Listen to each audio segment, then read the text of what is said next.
Hola, estimada red, ¿cómo están? Muy buen día. Yo creo que para ninguno de nosotros es una novedad entender, saber y reconocer que a partir del 11 de marzo del 2020 la vida de todo el planeta cambió radicalmente, drásticamente, brutalmente. Y cambió desafortunadamente por la presencia de este nuevo protagonista en la vida de todos nosotros, que más allá de ser protagonista se ha convertido en un personaje trendy y que, como acabo de comentar, nos cambió la vida, que es el COVID.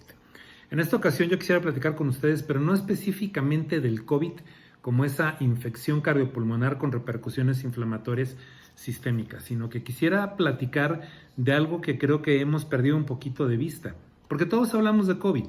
pero creo que se nos está olvidando que el COVID no es la causa número uno de morbo y mortalidad a nivel mundial. La verdadera causa de morbo y mortalidad número uno a nivel mundial se llama enfermedad cardiovascular. Entonces, en estos minutos yo quisiera poder platicar con ustedes sobre cómo se está estableciendo y qué es lo que sabemos y cómo está dando este binomio entre COVID y lo que hoy sabemos y lo que está pasando con la enfermedad cardiovascular. Yo quisiera empezar evidentemente con los factores de riesgo cardiovascular que el COVID está exacerbando, sin volver a repetir tal vez los más conocidos, como son básicamente aumento en la densidad calórica, sedentarismo importante, falta de actividad física, sobrepeso, obesidad, etcétera, sino algunos temas que me parecieron muy interesantes que revisé en la literatura que también contribuyen a aumento en el riesgo cardiovascular. Por ejemplo, ¿sabías tú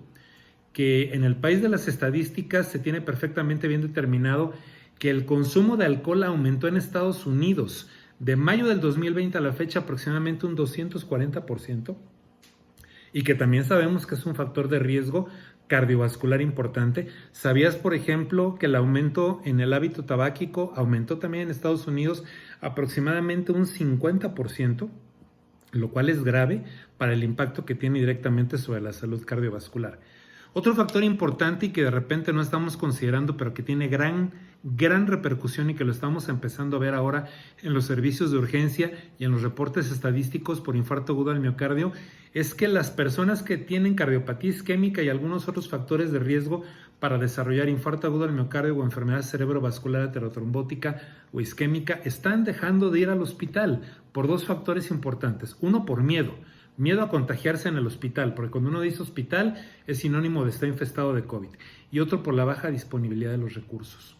Entonces, evidentemente, cuando tú ves las estadísticas del hospital, los pacientes, está disminuyendo la mortalidad por enfermedad isquémica porque el paciente no está acudiendo y seguramente está falleciendo en su casa, porque no están yendo al hospital. Y eso es algo que estamos perdiendo de vista y es algo muy importante porque recuerden que una de las principales urgencias que atendemos en este tipo de servicios es justamente la enfermedad cardíaca isquémica y la enfermedad cerebrovascular aterotrombótica o isquémica.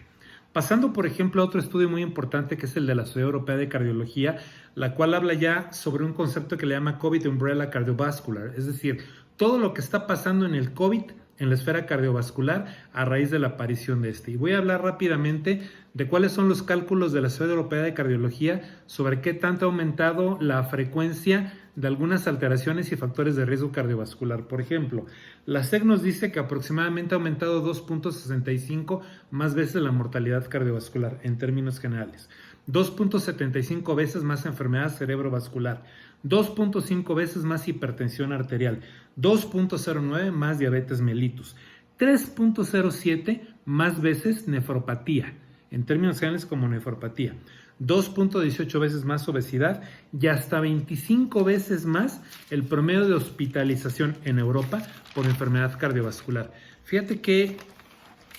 interesante es el impacto que tiene el COVID sobre, particularmente, como acabo de mencionar, la causa número uno de morbo y mortalidad a nivel mundial. Y si nos vamos, por ejemplo, a este lado de América, en el Johns Hopkins, sabemos que Johns Hopkins es una institución muy importante, bueno, número uno, porque fue la primera que se percató de que había ahí un juego raro, un pool muy vicioso entre la enzima de convertasa número 2 a nivel de pulmón y la enfermedad por COVID. Es decir, parecía que se ponía en jaque el tratamiento de muchos pacientes hipertensos por esta interacción. Sin embargo, no es lo único que pudo investigar Johns Hopkins. Johns Hopkins también es pionero en poder investigar y en poder sacar a la luz que el paciente con COVID desarrolla más miocarditis, desarrolla más cardiomiopatía por estrés, desarrolla más infarto agudo del miocardio y desarrolla más arritmias, particularmente la fibrilación auricular de respuesta ventricular alta. Y esto no es precisamente porque el virus está atacando directamente a la fibra muscular, sino que parece ser que está directamente relacionado con esta tormenta inflamatoria que tiene el paciente con COVID y que está inflamando directamente también el músculo cardíaco, a tal grado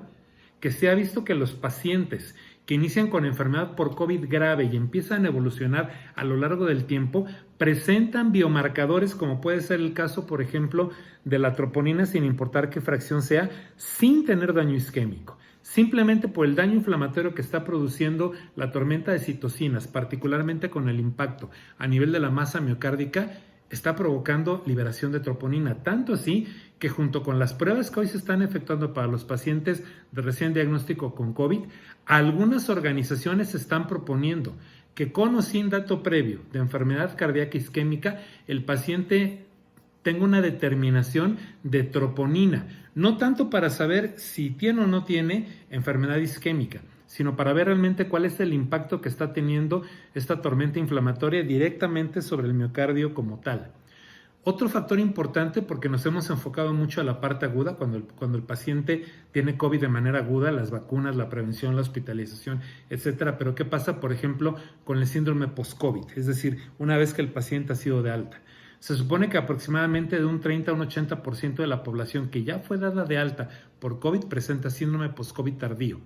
Y de estos aproximadamente 20% van a presentar en el transcurso de los próximos 2 meses dolor precordial, que siempre hay que diferenciarlo de un posible dolor cardíaco, y aproximadamente un 14% van a referir palpitaciones que pudieran o no estar relacionadas con la presencia justamente de la arritmia más frecuente, que es la fibrilación auricular. Y bueno, prácticamente para terminar, también hablando de la Sociedad Europea de Cardiología, bueno, pues hoy sabemos que la Sociedad Europea de Cardiología nos está diciendo, justamente cuando hablamos de insuficiencia cardíaca, que tengamos mucho cuidado, porque se están dando más formas de insuficiencia cardíaca de predominio derecho, es decir, disfunción ventricular derecha, justamente por el compromiso pulmonar que tiene el paciente, más que insuficiencia de predominio izquierdo. Entonces, no perdamos de vista eso, porque de repente pareciera ser que casi siempre nos vamos, como decimos en México, con la finta de que la insuficiencia cardíaca es más de predominio izquierdo, probablemente porque sea más grave. Pero en el paciente con COVID, que sale con síndrome post-COVID tardío, la insuficiencia cardíaca derivada de disfunción ventricular derecha está siendo más frecuente y más difícil, mucho más difícil de tratar. Y esto se presenta con mayor severidad si el COVID en la fase aguda fue más grave que si el paciente tuvo COVID leve cuando fue ingresado al hospital.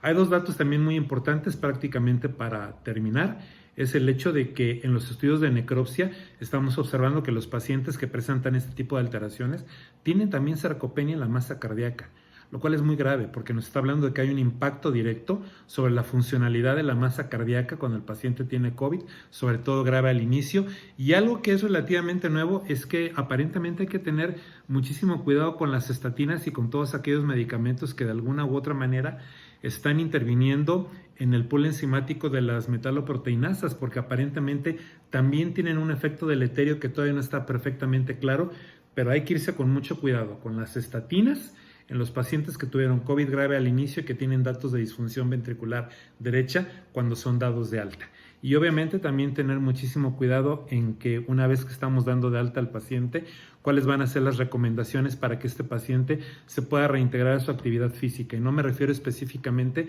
al deportista de alto rendimiento. Ahí hay unos guidelines muy interesantes en Estados Unidos, sino también para el paciente de fin de semana, para el deportista de fin de semana. Aparentemente el periodo mínimo que debe de estar para empezar a reintegrarse a su actividad física son 2 semanas. Pero en algunos casos, dependiendo de la gravedad al inicio del COVID, pueden ser hasta 6 meses. Y esto se ha llegado a ver malamente porque en Estados Unidos, donde sí hay deportistas de alto rendimiento a nivel universitario, algunos post-COVID que empezaban a hacer actividad física fallecieron en corto tiempo. Como te puedes dar cuenta, realmente la verdadera pandemia está siendo afectada por la pandemia de moda. Es decir, la enfermedad cardiovascular como causa número 1 de muerte y mortalidad a nivel mundial está teniendo un impacto muy deleterio, desafortunadamente secundario a la infección por COVID que estamos viendo. No dejes de tener en mente y en consideración que el COVID está afectando a los pacientes con enfermedad cardiovascular, y más si tu campo de gusto o de pasión, como pudiera ser el mío, es la parte de la cardiología y el riesgo cardiometabólico. Gracias por tu atención. Hasta luego.